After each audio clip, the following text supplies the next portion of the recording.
자, 비트코인이 그렇다라면 공급 부족 현상을 맞이할 수 있다라고 하는 이야기 이어서 해보겠습니다.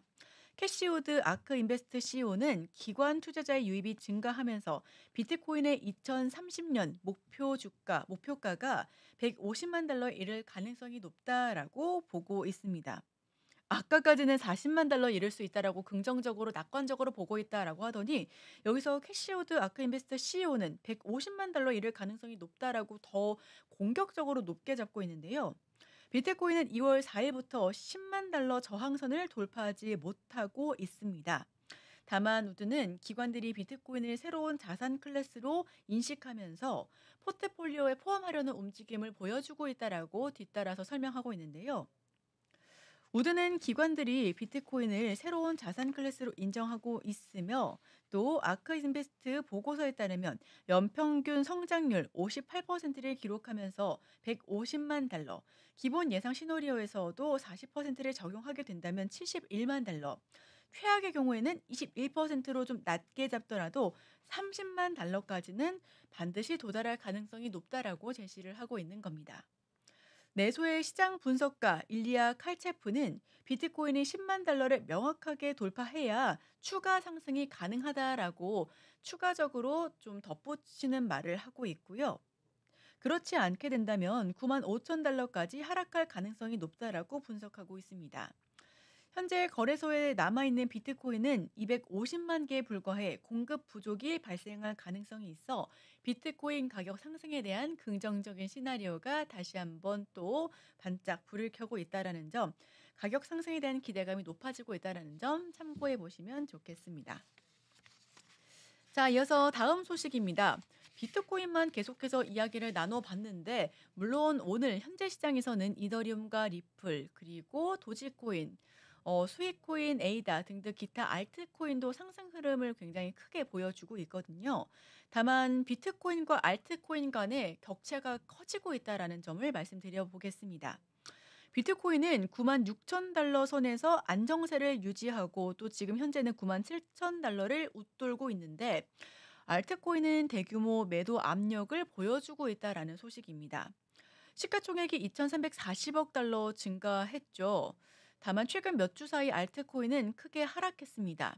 다만 비트코인은 상대적으로 탄탄한 흐름을 그래도 견조하게 이어가고 있고요. 가격 조정을 받게 되더라도 박스권 내에서 크게 이탈하지 않은 모습은 보여주고 있습니다.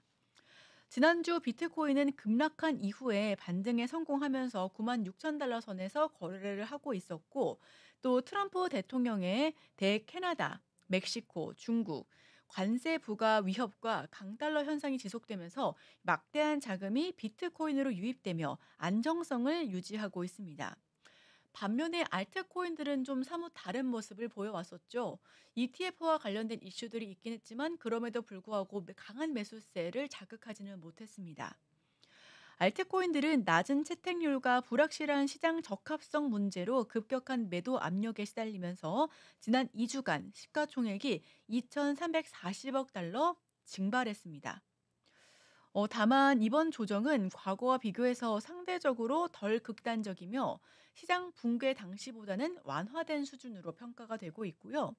비트코인은 9,300만 달러에서 9,300달러에서 조정을 받았으나 과거에는 정상적인 가격 다지는 그런 현상으로 지금 다시 한번 평가를 받고 있는데 전문가들은 비트코인의 강한 지지층 그리고 장기 투자자들의 매수세로 인해서 하방 압력은 어느 정도 제한될 것이다라고 평가를 하고 있습니다. 즉 지지선은 어느 정도 형성이 되어 있다라고 보고 있는데요. 반면 알트코인들은 불확실성과 경쟁력 등의 문제로 회복이 쉽지 않을 것으로 진단하고 있습니다.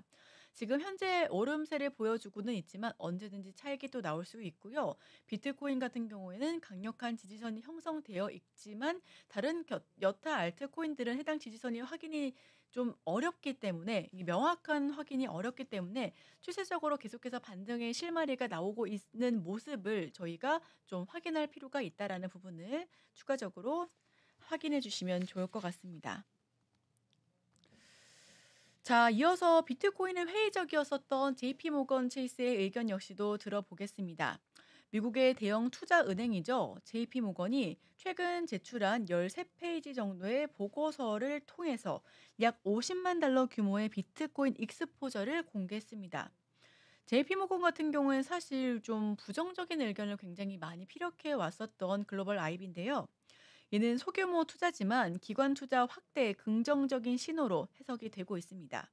JP모건의 CEO 제이미 다이먼은 과거 비트코인을 사기라고 비판하면서 강한 반감을 보였습니다. 2021년도부터 암호화폐 펀드 접근을 제공하고 지난해부터 현물 ETF 관련 보유 내역을 공개하면서 입장을 다소 완화하기도 했는데요.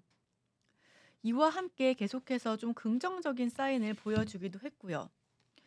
여기서 소규모 투자지만 기관 투자 확대의 긍정적인 신호로 해석되고 있습니다. JP 모건의 CEO 제이미 다이먼은 과거 비트코인을 사기다라고 비판하면서 강한 반감을 보이기도 했습니다.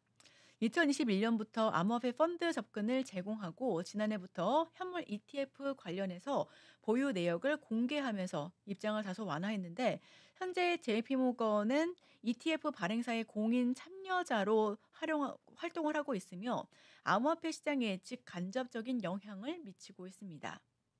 다이먼은 여전히 그렇게까지 긍정적인 사인을 확정지어서 보여지지는 않는 비판적인 입장을 여전히 함께 공존하고는 있지만 최근 발언들에서 비트코인을 담배에 비유하면서 성인의 선택이라고 표현하는 등 입장을 다소 완화적으로 변화하고 있습니다. 또 JP모건뿐만 아니라 골드만삭스도 23억 달러 규모의 비트코인 익스포저를 공개했으며 미국 주요 은행들이 비트코인 관련 ETF를 일부 보유하고도 있다라는 소식을 전해왔는데요. 전문가들은 기관 투자자들의 지속적인 시장 참여가 암호화폐 산업의 성숙도를 높이고 가격 안정성과 신뢰성을 더욱더 강화시킬 수 있을 것으로 전망하고 있습니다. JP모건의 행보가 월가의 비트코인 수용 태도를 변화시킬 수 있을지 투자자의 관심이 집중되고 있습니다. 사실상 비트코인은 2009년도에 탄생됐기 때문에 10년이 채 되지 않았습니다. 그렇다면 다른 알트코인들도 마찬가지겠죠.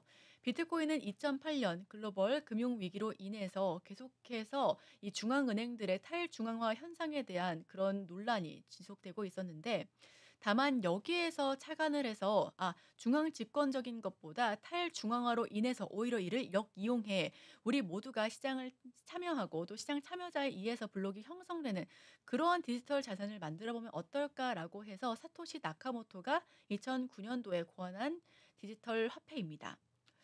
우선은 리먼 브라더스 파산이라던가 아니면 서브프라임 모기지 사태로 인해서 탄생하긴 했습니다만 초반에는 많은 의구심을 자아내기도 했었죠. 다만 초기 투자에 성공한 기관 투자자 혹은 개인 투자자들도 다수 포착이 되고 있고요. 최근에는 사명을 변경한 스트래티지 역시도 대량 보유하면서 비트코인에 대한 강력한 매수 의지를 보여주고 있습니다. 이렇게 2009년도에 탄생한 비트코인은 해가 거듭될수록 많은 투자자의 관심을 받고도 있었고요. 다만 이와 함께 급등락은 반복되고도 있었습니다. 여기에서 2018년도 부근에 다시 한번 큰 폭의 상승세를 보이면서 튀어 올랐었고 다시 한번 2024년도에 강한 매수 신호를 보여주면서 트럼프 집권과 함께 오름세를 기록하기도 했었습니다. 여기서부터 알트코인들의 역사 역시도 함께 지켜보실 필요가 있는데요. 하드포크로 인해서 탄생한 이더리움 혹은 라이트코인 역시도 계속해서 주목을 받고 있고요. 소프트포크로 인해서 계속해서 또 논란의 중심에 있었던 기타 알트코인 역시도 지금은 다시 한번 재점화하면서 긍정적인 모멘텀을 받고 있기도 합니다.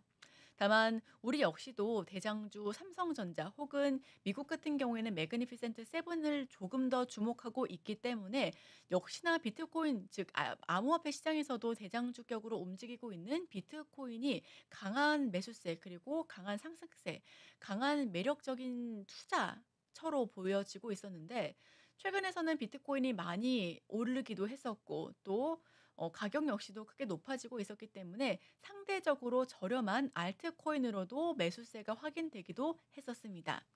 다만 우리 역시도 코스피보다는 코스닥 시장이 급등락 변동성이 굉장히 크죠. 미국 역시도 마찬가지일 것 같은데요. 러셀 2000 지수 내 종목들의 급등락이 큰 만큼 지금 같은 값으로 봤을 때 비트코인보다 알트코인의 급등락 변동성이 굉장히 강합니다. 그렇기 때문에 ETF 승인 역시도 조금씩 미뤄지고 있지 않은 게 아닐까라고 하는 의견 역시도 제목 역시도 좀 보여지고 있는데 이런 부분 역시도 함께 이야기를 나눠보면서 알트코인의 추세적인 상승 그리고 지지선도 함께 찾아보시면 좋을 것 같습니다. 지금까지 이소연의 코인스터디였습니다.